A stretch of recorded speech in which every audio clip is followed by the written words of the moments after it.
सोनिया गांधी के वीडियो से मचा बवाल, अमित शाह ने मांगी माफी, कांग्रेस ने दिया करारा जवाब। अमित शाह के निशाने पर सोनिया गांधी क्यों आई? आखिर वो कौन सा वीडियो है जिसने सियासत गरमा दी है और अब कांग्रेस अमित शाह से ही जवाब क्यों मांग रही है? और कांग्रेस ने क्या पलटवार अमित शाह पर ही सवाल क्यों खड़े कर दिए हैं? आज आपको दिखाएंगे वो वीडियो जिसके बाद पूरा विवाद शुरू हुआ। फिर सुनेंगे अमित शाह का बयान और जानेंगे कि कांग्रेस ने उनके आरोपों पर क्या जवाब दिया है। नमस्कार, मैं हूं अंजलि यादव और आप देख रहे हैं पीआरबी।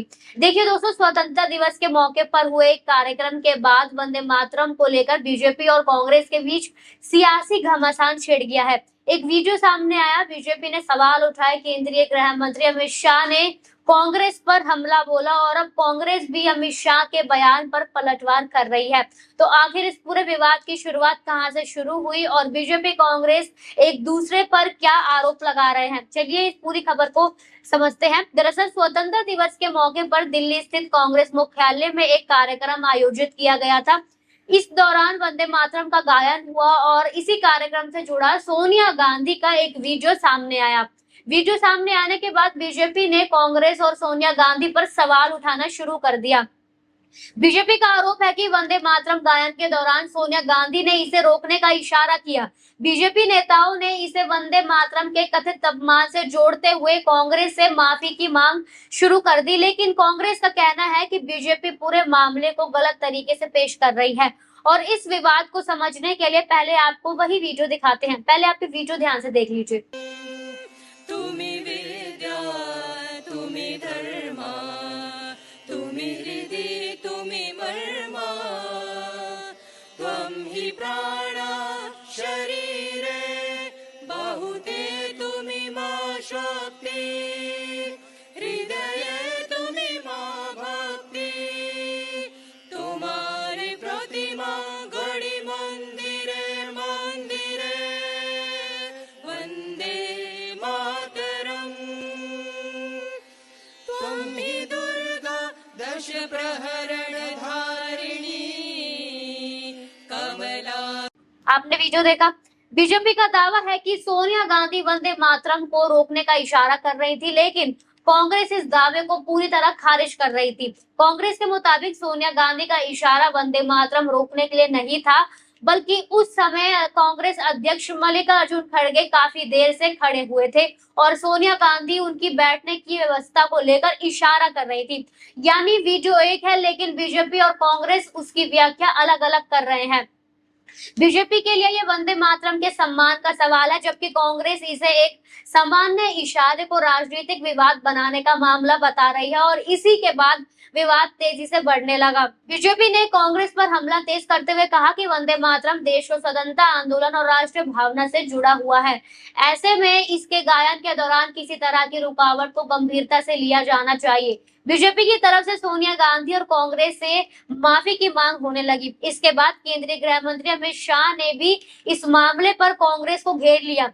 राजस्थान में एक कार्यक्रम के दौरान अमित शाह ने वंदे मातरम विवाद को लेकर सोनिया गांधी और कांग्रेस पर तीखा हमला बोला है। उन्होंने कांग्रेस से माफी की मांग की और कहा है कि इस तरह की घटना को देश की जनता माफ नहीं करेगी। अब जरा सुनिए अमित शाह ने क्या कुछ कहा है, पहले आप वीडियो देख लीजिए। चालू गान में कांग्रेस की नेत्री सोनिया जी ने कांग्रेस अध्यक्ष को गान रोकने का कहा। हम सब टीवी पर देखते रह गए।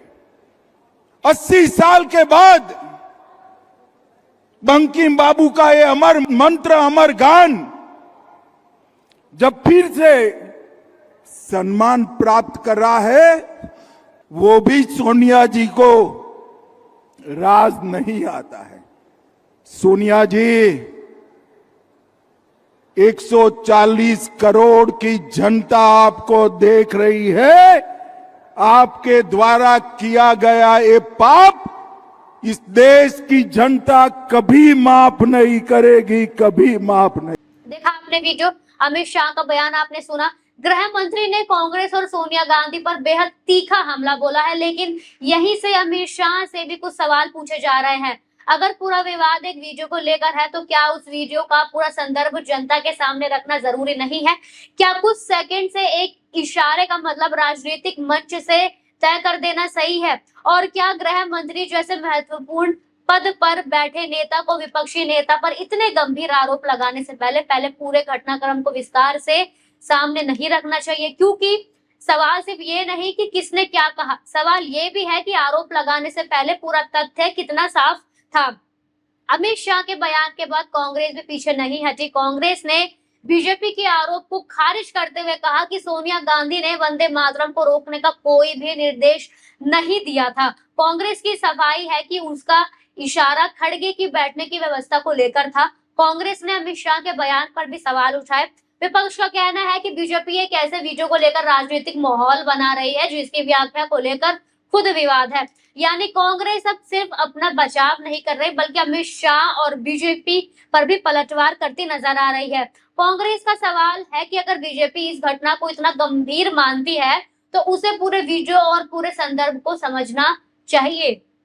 कांग्रेस नेताओं का आरोप है कि सरकार जनता से जुड़े कई बड़े मुद्दे से ध्यान हटाने के लिए भावनात्मक मुद्दों को आगे करती है। और दोस्तों, यही से इस विवाद का राजनीतिक पहलू सामने आता है। वंदे मातरम निश्चित तौर पर सम्मान का विषय है, लेकिन सवाल ये है कि क्या ऐसे संवेदनशील मुद्दे को राजनीतिक आरोप प्रत्यारोप में इतना आगे ले जाना सही है? क्या पहले पूरी सच्चाई सामने नहीं आनी चाहिए? विपक्ष लगातार आरोप लगा रहा है कि मोदी सरकार के दौर में राष्ट्रवाद से जुड़े मुद्दे को राजनीतिक बहस के केंद्र में लाकर जनता के दूसरे सवाल पीछे कर दिए जाते हैं। आज महंगाई है, रोजगार है, किसानों और आम लोगों से जुड़े कई मुद्दे हैं, लेकिन राजनीतिक बहस एक बार फिर इस बात पर पहुंच गई है कि किसने क्या इशारा किया और किसने माफी मांगनी चाहिए। यही वजह है कि कांग्रेस अमित शाह पर आरोप लगा रही है कि वो इस विवाद को राजनीतिक मुद्दा बनाकर सरकार से जुड़े दूसरे सवालों से ध्यान हटाने की कोशिश करती नजर आ रही है। हालांकि बीजेपी का कहना है कि राष्ट्र प्रतीकों और देशभक्ति से जुड़े विषयों पर किसी तरह का समझौता नहीं किया जाना चाहिए। यानी दोनों पक्ष के अपने अपने तर्क है, एक वीडियो दो नैरेटिव। बीजेपी कह रही है कि सोनिया गांधी ने वंदे मातरम को रोकने का इशारा किया। कांग्रेस कह रही है इशारा वंदे मातरम रोकने के लिए नहीं बल्कि खड़गे की बैठने की व्यवस्था को लेकर था। बीजेपी माफी की मांग कर रही है। कांग्रेस बीजेपी पर राजनीतिक फायदा उठाने का आरोप लगा रही है। यानी एक वीडियो अब बीजेपी और कांग्रेस के बीच बड़ी राजनीतिक लड़ाई का केंद्र बन चुका है। विवाद के बाद अब इस मामले को लेकर शिकायतों की बात भी सामने आई है, लेकिन यहाँ एक बात समझना जरूरी है कि किसी व्यक्ति के खिलाफ शिकायत होना और आरोप साबित होना अलग अलग बातें हैं। इसलिए फिलहाल पूरे मामले को आरोप सफाई और राजनीतिक बयानबाजी के स्तर पर ही देखा जाना चाहिए। अगर जांच आगे बढ़ती है तो उसके बाद ही कानूनी तौर पर कोई निष्कर्ष निकलेगा। अब सवाल ये है कि ये विवाद आगे कितना बढ़ता है। क्या बीजेपी लगातार सोनिया गांधी से माफी की मांग करेगी? क्या कांग्रेस अमित शाह के खिलाफ अपना हमला और तेज करेगा? और क्या इस मामले में कोई नया वीडियो या कोई नया सफाई का मामला सामने आएगा?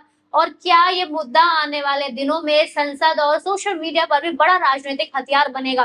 फिलहाल दोनों पार्टी अपने अपने नैरेटिव को लेकर मजबूत करने में लगी हुई है, लेकिन आखिर में सवाल आपसे है, क्या सोनिया गांधी के वीडियो को बीजेपी जिस तरह पेश कर रही है वही उसका सही व्याख्या है?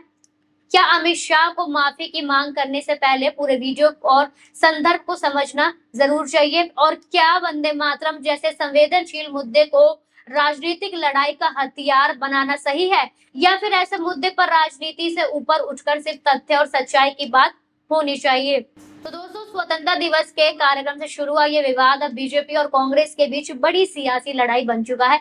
एक तरफ बीजेपी सोनिया गांधी पर आरोप लगा रही है, माफी की मांग कर रही है, और दूसरी तरफ कांग्रेस आरोपों को खारिज करते हुए अमित शाह और बीजेपी पर ही सवाल उठा रही है। एक वीडियो से शुरू हुई ये बहस अब राष्ट्रवाद, राजनीति और विपक्ष के खिलाफ बीजेपी के हमले तक पहुंच चुकी है। अब देखना होगा कि पूरे घटनाक्रम का कोई नया तथ्य सामने आता है या नहीं, क्योंकि फिलहाल सबसे बड़ा सवाल यही है कि वीडियो में जो दिखाई दे रहा है उसका असली मतलब क्या था। और इस सवाल का जवाब राजनीतिक बयान देंगे या फिर पूरा संदर्भ सामने आने के बाद तस्वीर खुद साफ होगी। आपको क्या लगता है, अमित शाह का हमला जायज है या बीजेपी इस मुद्दे को जरूरत से ज्यादा राजनीतिक बना रही है? आप अपनी राय हमें कमेंट सेक्शन में जरूर बताइए। वीडियो पसंद आया हो तो लाइक कीजिए, शेयर कीजिए और चैनल को सब्सक्राइब जरूर कीजिए। धन्यवाद।